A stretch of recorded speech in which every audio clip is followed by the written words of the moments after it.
Assalamualaikum warahmatullahi wabarakatuh. Perkenalkan, nama saya Nani Rataya, mahasiswa dari Prodi Akuntansi Sektor Publik yang pada saat ini menempuh pendidikan pada tingkat semester 2 di Fakultas Ekonomi Universitas Negeri Jakarta.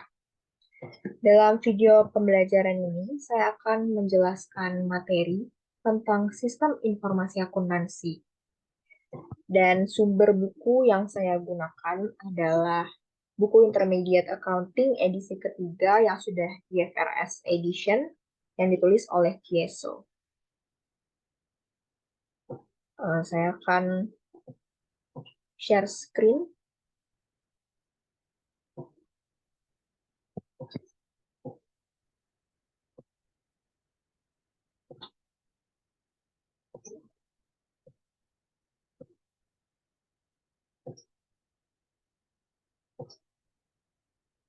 Oke, jadi sumber buku yang saya gunakan ini adalah Intermediate Accounting yang third edition yang sudah IFRS Edition yang ditulis oleh Kieso.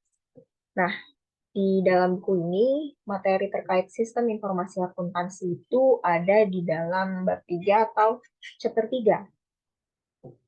Dan berikut ini adalah review materi-materi yang ada di dalam chapter 3 tersebut. Di dalam chapter 3 ini, materi terkait sistem informasi akuntansi itu mencakup tentang Accounting Information System, Record and Summarize Basic Transaction, Identify and Prepare Adjusting Entries, Preparing Financial Statement, dan Financial Statement for a Merchandising Company. Tapi mungkin di dalam video pembelajaran ini saya tidak akan menjelaskan semuanya, saya hanya akan bahas beberapa materi saja, saya akan membahas secara umum saja, khususnya mungkin saya akan membahas terkait apa yang ada di dalam sistem informasi akuntansi itu. Begitu. Oke.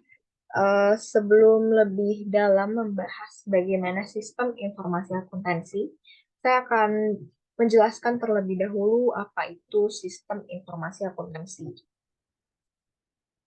Jadi, sistem informasi akuntansi ini adalah proses pengumpulan data transaksi yang nantinya akan diklasifikasikan untuk dicatat ke dalam jurnal dan melalui proses akuntansi lainnya hingga nanti akhirnya menjadi sebuah suatu informasi akuntansi dalam bentuk laporan keuangan. Jadi informasi akuntansi itu berupa laporan keuangan yang nantinya akan digunakan oleh para pengguna laporan keuangan untuk berbagai kepentingan. Seperti yang ada di dalam slide ini, sistem informasi akuntansi itu adalah mengumpulkan dan memproses data transaksi, menyebarkan informasi keuangan kepada pihak yang berkepentingan, dan sistem informasi akuntansi ini sangat bervariasi pada tiap bisnis, tergantung pada sifat bisnisnya, jenis transaksinya, ukuran bisnisnya, volume data yang ditangani, dan permintaan informasi. Nah, mungkin itu sekilas pengantar terkait sistem informasi akuntansi. Selanjutnya saya akan lengkap bagian-bagian yang ada di sini. Saya akan langsung membahas terkait siklus akuntansi. Jadi, akuntansi itu punya siklus yang berkelanjutan atau kontinu. Dan supaya kita bisa mendapatkan informasi akuntansi dari laporan keuangan itu, kita perlu melalui siklus akuntansi ini. Jadi, siklus akuntansi itu berawal dari transaksi, data transaksi. Data transaksi itu biasanya berupa faktur. Salah satunya itu berupa faktur. Faktur penjualan, faktur pembelian, atau bisa juga cek. Cek penerimaan uang tunai atau cek pengeluaran uang tunai. Dan bukti-bukti transaksi lainnya itu bisa menjadi data-data transaksi yang nantinya akan kita gunakan, kita klasifikasikan sesuai dengan jenis transaksinya untuk kita catat ke dalam jurnal atau proses penjurnalan. Tuh, jadi dari mulai pengumpulan bukti-bukti transaksi dan data-data transaksi, kita akan masuk ke dalam proses penjurnalan. Jadi siklus akuntansi itu dimulai dari pengumpulan bukti-bukti dan data-data transaksi, lalu setelah itu kita klasifikasikan berdasarkan jenisnya, apakah dia bukti transaksi untuk transaksi penjualan atau bukti transaksi untuk transaksi pengeluaran kas, itu kita klasifikasikan dan nanti setelah kita klasifikasikan akan kita catat dan kita jurnal, itu namanya proses penjurnalan. Lalu kalau sudah kita catat, sudah kita jurnal, akun-akun yang sudah kita catat ke dalam jurnal tersebut akan kita posting ke dalam buku besar atau proses pemindah bukuan. Nah, di dalam buku besar ini, saldo masing-masing akun itu akan kita hitung. Apakah saldonya menambah atau berkurang. Itu akan kita hitung di dalam buku besar. Kemudian, setelah kita posting dan kita hitung saldo per akunnya itu berapa, saldo masing-masing akun tersebut akan kita tampilkan di dalam neraca saldo. Jadi, setelah kita melakukan penjurnalan, kita posting ke dalam buku besar, kita lakukan pemindahan bukuan, kita akan menyusun neraca saldo. Jadi neraca saldo itu kayak rekap gitu lah ya, rekap dari saldo-saldo yang ada di buku besar. Biar lebih terlihat jelas saldo masing-masing akun itu, saldo masing-masing akun yang sudah tercatat itu ada berapa gitu. Habis itu, setelah kita sudah membuat neraca saldo, kita masih perlu melakukan penjurnalan lagi. Ada namanya jurnal penyesuaian. Jurnal ini digunakan untuk menyesuaikan saldo-saldo yang akunnya perlu disesuaikan. Jadi di dalam jurnal penyesuaian itu, nggak semua akun kita lakukan penyesuaian. Penyesuaian itu hanya dilakukan untuk akun-akun tertentu yang memang harus disesuaikan begitu. Nanti untuk materi jurnal penyesuaian ini ada di slide selanjutnya. Jadi habis kita membuat neraca saldo, kita akan melakukan jurnal penyesuaian. Nah, setelah kita melakukan jurnal penyesuaian ini, kita perlu posting lagi ke dalam besar. Kita hitung lagi perubahan saldonya, dan habis kita melakukan posting ke dalam uh, posting jurnal penyesuaian ke dalam buku besar itu, sebenarnya kita perlu buat lagi neraca saldo. Namanya neraca saldo disesuaikan atau adjusted trial balance. Jadi kalau neraca saldo yang kita buat setelah proses pemindah bukuan atau posting ke dalam buku besar itu namanya unadjusted trial balance. Kalau neraca saldo yang kita buat setelah melakukan jurnal penyesuaian itu namanya adjusted trial balance. Tapi di dalam siklus akuntansi itu ada juga yang namanya worksheet atau kertas kerja yang fungsinya itu membantu kita dalam menyusun laporan keuangan. Jadi di dalam kertas kerja itu ada 6 kolom. Ada kolom nama-nama akun, kolom neraca saldo sebelum disesuaikan atau unadjusted trial balance atau neraca saldo yang kita susun setelah melakukan proses posting ke dalam buku besar atau pemindah bukuan. Lalu ada kolom penyesuaian, lalu ada kolom neraca saldo setelah disesuaikan atau adjusted trial balance, dan dua kolom lainnya itu ada kolom laba rugi dan kolom laporan posisi posisi keuangan. Mungkin saya akan menunjukkan bagaimana bentuk dari worksheet itu. Saya akan share screen-nya.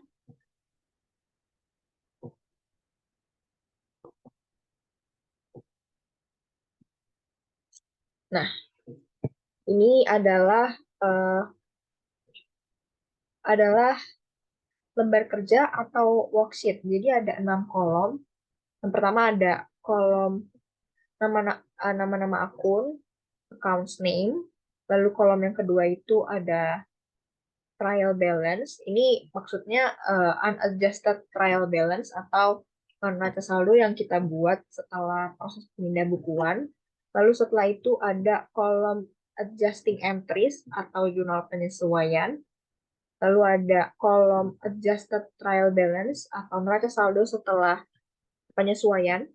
Lalu ada kolom income statement dan kolom financial position. Nah, tapi penggunaan kertas kerja ini itu opsional karena dia fungsinya hanya membantu penyusunan laporan keuangan aja. Jadi, kalau nggak buat kertas kerja atau worksheet juga nggak masalah. Ini nggak termasuk ke dalam siklus akuntansi. Tuh. Lalu kemudian saya akan switch screen terlebih dahulu.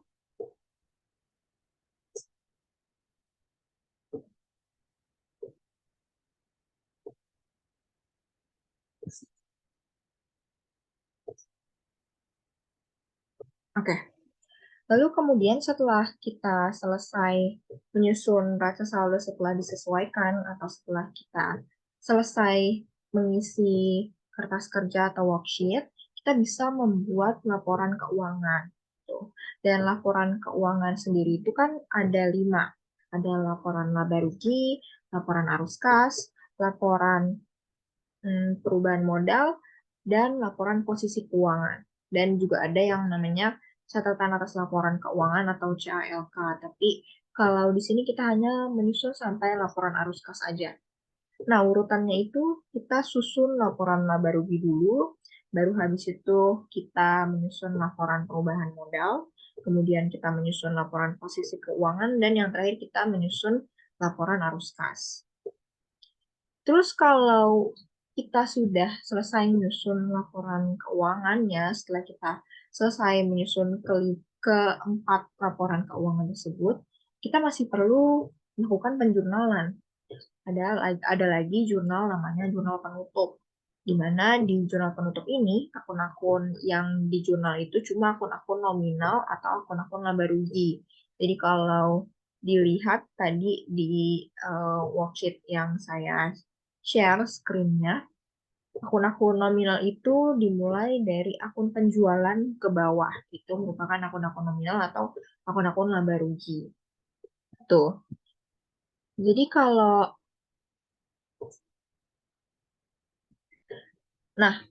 akun-akun, kenapa cuma akun-akun nominal aja yang ditutup? Karena akun-akun nominal itu berkaitan dengan operasional satu periode saja. Jadi di tahun berikutnya saldo rekening nominalnya itu harus nol, uh, harus dibuka kembali gitu. Jadi dalam satu periode akun-akun nominal itu harus ditutup. Nah, setelah kita melakukan jurnal penutup, kita perlu posting lagi ke dalam buku besar biar akun-akun nominal yang kita tutup tadi itu bersaldo nol atau saldonya habis. Tuh. Pokoknya setiap kita ngejurnal, itu kita harus posting ke dalam buku besar. Dan setelah kita buat buku besar, kita harus menyusun lagi neraca saldo. Jadi habis kita buat jurnal penutup, kita posting lagi ke dalam buku besar. Habis itu kita susun lagi dan neraca saldo lagi, namanya neraca saldo setelah penutup atau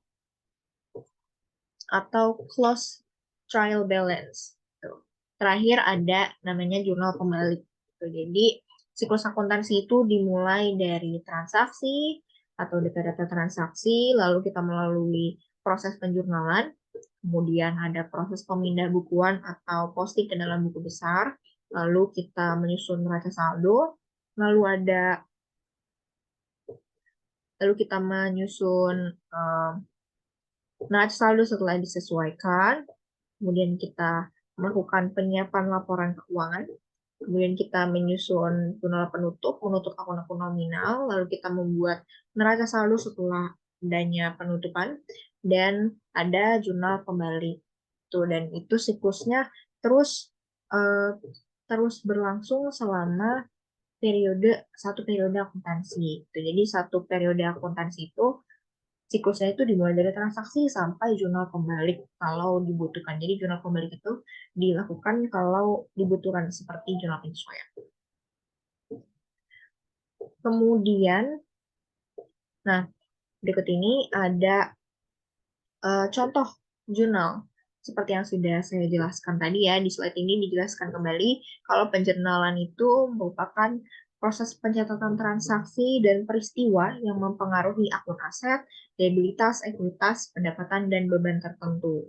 Lalu di sini juga ada contoh soalnya, yaitu pada 1 September pemegang saham menginvestasikan uang tunai sebesar $15.000 di perusahaan dengan imbalan saham biasa. Nah, untuk mencatat transaksi ini, jurnalnya adalah cash di debit karena kita menerima uang tunai sebesar 15.000 dan share capital ordinary di kredit karena share capital ordinary kita juga bertambah sebesar 15.000 di kredit. Nah, kemudian setelah kita melakukan proses penjurnalan tadi kan kita melakukan proses posting atau pemindah bukuan. Proses pemindah bukuan itu pemindahan jumlah dari jurnal ke akun buku besar. Nah, tadi jurnalnya itu adalah cash pada share cash di debit dan share capital ordinary di kredit. Maka di proses pemindah bukuannya untuk akun cash, karena dia di debit, maka menambah saldo cash di debit sebesar 15.000. Dan untuk akun share capital ordinary juga karena saldo normalnya dia ada di kredit, maka share capital ordinary saldonya menambah sebesar 15.000 di kredit. Seperti itu. Nah, lalu ini ada bagan akun yang dimiliki oleh Yazici Advertising. Ini akun-akun aset itu ada cash, account receivable, allowance for doubtful accounts, supplies, prepaid insurance, equipment, dan accumulated depreciation equipment.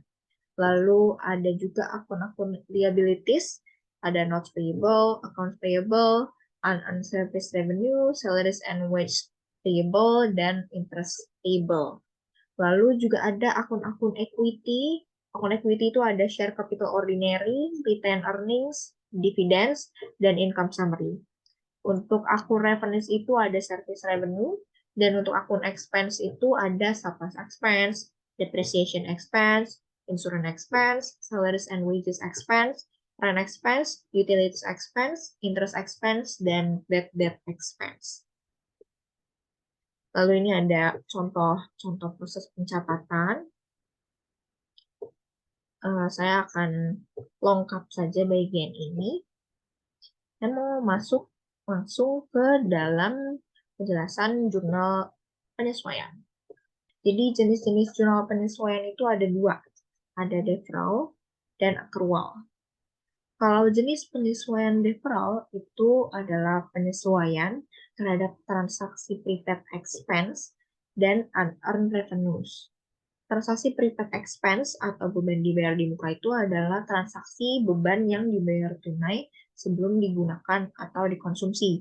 Contohnya itu, misal kita membayar sewa gedung sebesar 30 juta untuk 3 bulan. Kita bayar di awal 30 juta, padahal kita belum menikmati sewa untuk 3 bulan tersebut. Itu berarti transaksi prepaid expense.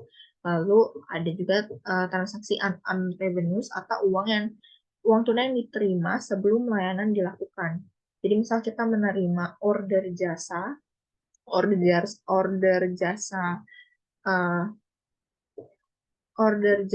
servis AC misal.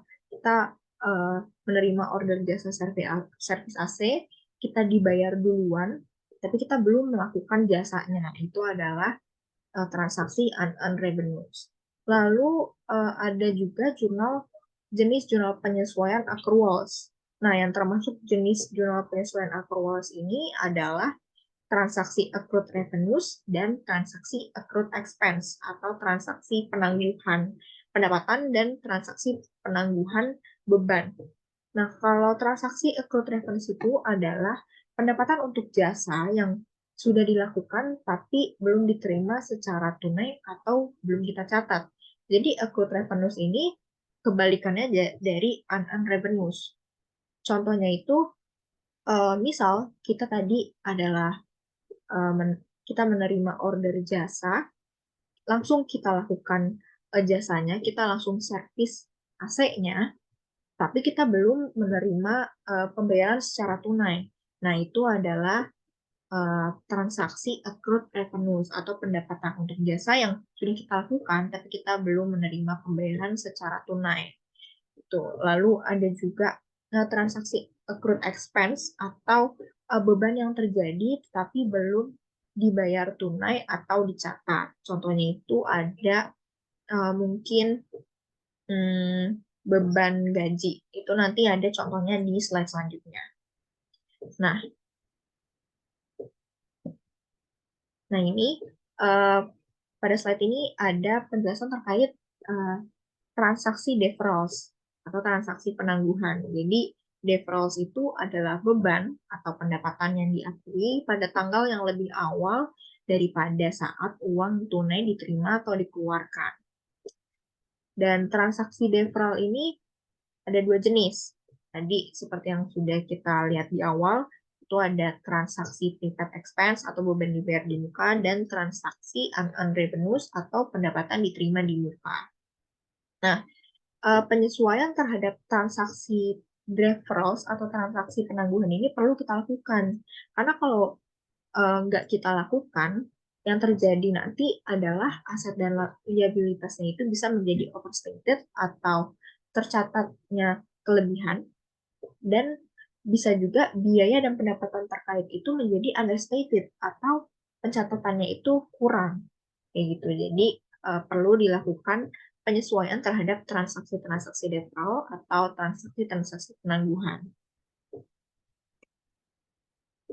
Nah, ini ada selanjutnya ada penjelasan terkait transaksi prepaid expense yang merupakan jenis dari transaksi penangguhan. Jadi, prepaid expense ini adalah aset yang dibayar dan dicatat sebelum perusahaan mendapatkan manfaatnya. Jadi, kas-nya udah dibayar, kita udah mengeluarkan uang, udah mengeluarkan kas, tapi bebannya belum dicatat gitu. Contohnya itu ada transaksi ada pembayaran asuransi di muka, pembayaran perlengkapan kantor atau supplies, periklanan, sewa atau rent, bangunan dan peralatan atau buildings and equipment. Tuh. Nah, selanjutnya saya akan masuk ke dalam contoh soal, contoh transaksi. Di sini ada contoh transaksi untuk transaksi deferral untuk transaksi supplies. Di sini dikatakan bahwa Yaziki Advertising membeli perlengkapan iklan seharga $25.000 pada tanggal 5 Oktober. Lalu kita diminta untuk membuat jurnal.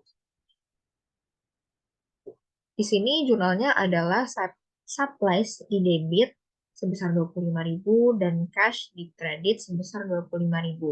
Kenapa supplies-nya di debit sebesar 25.000? Karena di sini kita membeli perlengkapan iklan sehingga nilai supplies kita bertambah sebesar 25.000 dan kita mengeluarkan cash sebesar 25.000 sehingga cash kita berkurang di kredit sebesar 25.000. Sini juga ada P-account-nya. Di sini supplies-nya bertambah di debit sebesar 25.000 dan cash-nya berkurang di kredit sebesar 25.000.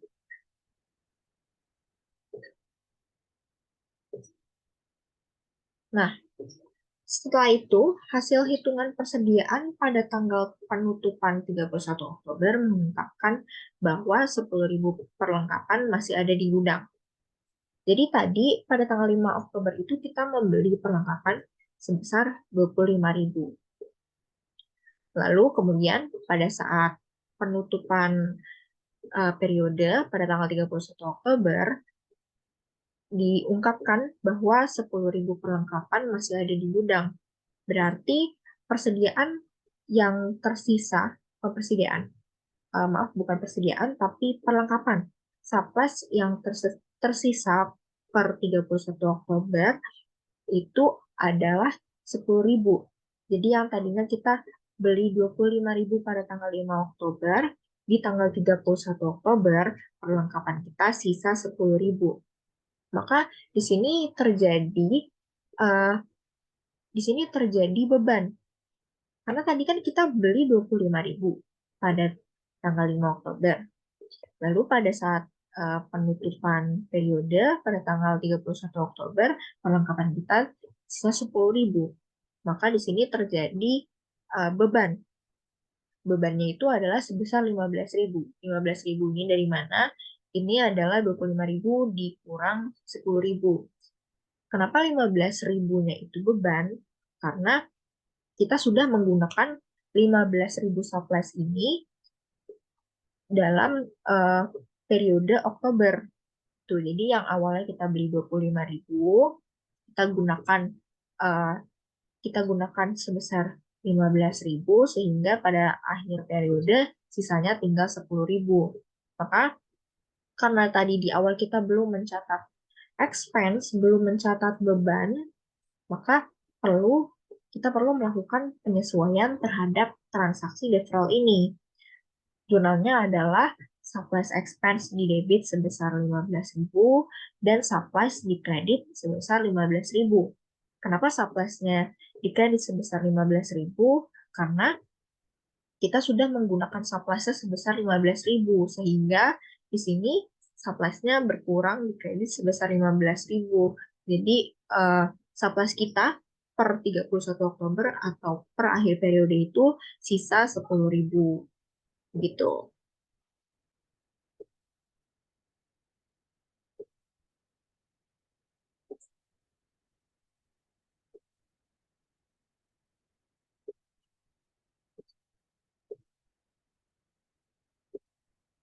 Kemudian di sini ada juga contoh transaksi untuk transaksi deferrals untuk transaksi insurance.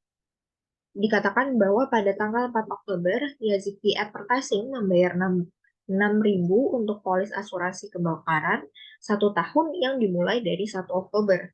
Jurnal untuk mencatat pembelian asuransi adalah sebagai berikut. Pada tanggal 4 Oktober, Yaziki Advertising membayar 6.000 polis asuransi kebakaran untuk 1 tahun yang dimulai dari tanggal 1 Oktober. Jurnalnya itu kita mencatat prepaid insurance di debit sebesar 6.000 dan cash di kredit sebesar 6.000. Kenapa debitnya prepaid insurance? Karena di sini kita membayar asuransi dibayar di muka. Kita membayar asuransi untuk 1 tahun ke depan sehingga ini adalah asuransi yang dibayar di muka sebesar 6.000 dan kita mengeluarkan uang kita membayar secara tunai sehingga kita mengeluarkan uang secara tunai secara cash sehingga di sini cashnya berkurang di kredit sebesar 6.000. Lalu analisis kebijakan mengungkapkan bahwa asuransi berakhir setiap bulan. Jadi setiap bulan itu beban asuransinya itu dicatat. Karena asuransinya itu berakhir setiap bulan. Di sini jurnalnya adalah insurance expense di debit sebesar 500 dan prepaid insurance di kredit sebesar 500. Kenapa angkanya 500? Karena tadi kan 6.000 ini untuk 1 tahun. Sedangkan di sini diungkapkan bahwa asuransi itu berakhir setiap bulan. Jadi kita menjurnalnya itu setiap bulan.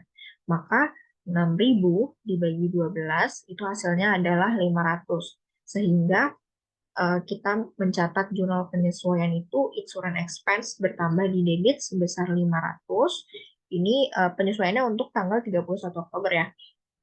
Insurance expense-nya di debit bertambah sebesar 15.000 dan kreditnya adalah prepaid insurance sebesar 500. Jadi prepaid insurance ini berkurang di kredit sebesar 500 yang tadinya di awal pada tanggal 4 Oktober kita catat sebesar 6.000. Kemudian pada tanggal 31 Oktober kita catat lagi di kredit sebesar 500 sehingga per 31 Oktober saldo prepaid insurance adalah sebesar 5.500.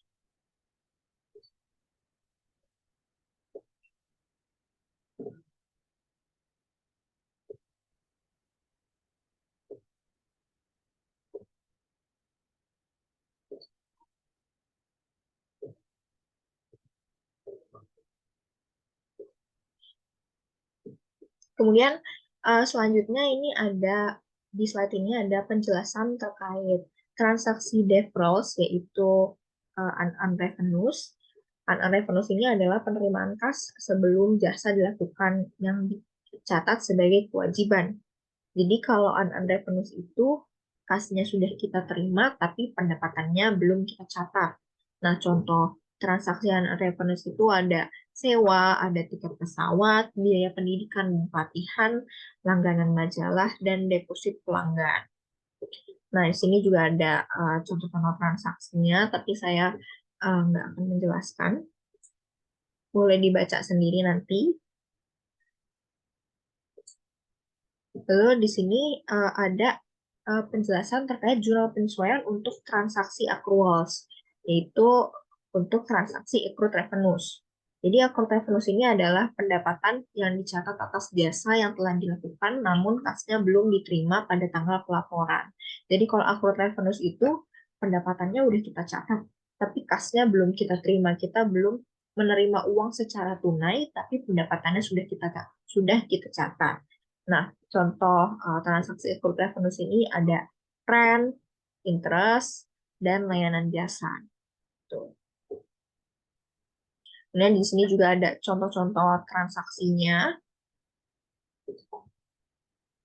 Lalu transaksi accruals yang selanjutnya itu adalah transaksi accrued expense atau penangguhan beban.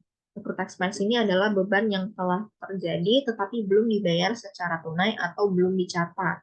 Jadi kalau uh, transaksi accrued expense itu adalah beban yang udah kita catat, tapi uh, uangnya belum kita bayarkan. Jadi bebannya udah dicatat, tapi kasnya belum dibayarkan. Itu contohnya ada sewa atau rent, bunga atau interest, pajak atau tax, dan gaji atau salaries. Ini juga ada contoh-contoh transaksinya.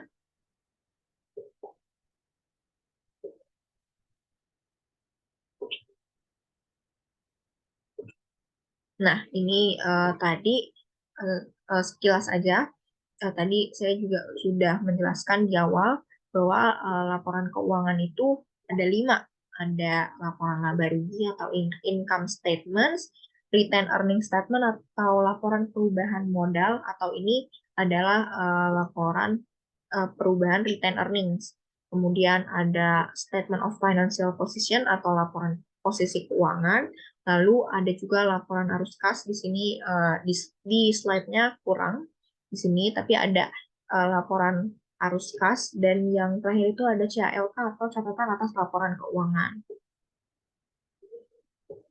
Tuh, ini ada contoh-contoh laporan keuangannya.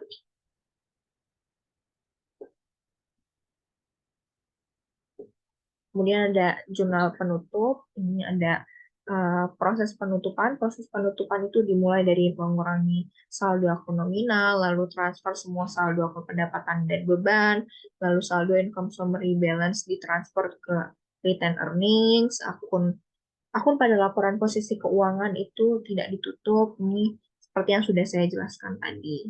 Tuh, ini ada contoh jurnal penutup. Kemudian ini ada contoh neraca saldo setelah penyesuaian. Lalu di sini ada ringkasan siklus akuntansi. Jadi seperti yang sudah saya jelaskan tadi, siklus akuntansi itu yang pertama kita mencatat transaksi dengan membuat jurnal, lalu kemudian kita melakukan pemindahan bukuan dari jurnal ke masing-masing buku besarnya, lalu kita membuat unadjusted trial balance atau neraca saldo, kemudian kita membuat jurnal penyesuaian, dan kita posting ke dalam buku besar, kita lakukan pindah bukuan, pindah bukuan ke masing-masing buku besarnya. Lalu kita melakukan pembuatan trial balance setelah penyesuaian atau adjusted trial balance. Lalu kita menyusun laporan keuangan dari adjusted trial balance tadi yang sudah kita susun. Kita menyusun 4 laporan keuangan. Lalu kemudian kita membuat jurnal penutup dan melakukan posting ke dalam buku besarnya. Lalu kita membuat trial balance lagi, kita membuat post closing trial balance atau trial balance setelah penutupan. Lalu yang terakhir ada jurnal pembalik. Dan kita pindah bukukan lagi ke masing-masing buku besarnya itu. Tapi pembuatan jurnal pembalik ini opsional gitu.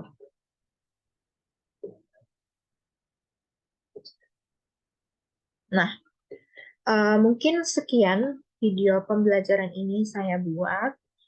Kurang lebihnya mohon maaf apabila ada salah penyampaian atau salah penjelasan, mohon dikoreksi. Kalau ada pertanyaan juga boleh ditanyakan secara pribadi kepada saya dengan menghubungi saya di Instagram @namiratehla, atau mungkin kalau video ini diupload di YouTube boleh bertanya di kolom komentar dan memberi koreksi mungkin apabila saya ada salah penjelasan, boleh di komen di kolom komentar. Kurang lebihnya mohon maaf. Wassalamualaikum warahmatullahi wabarakatuh.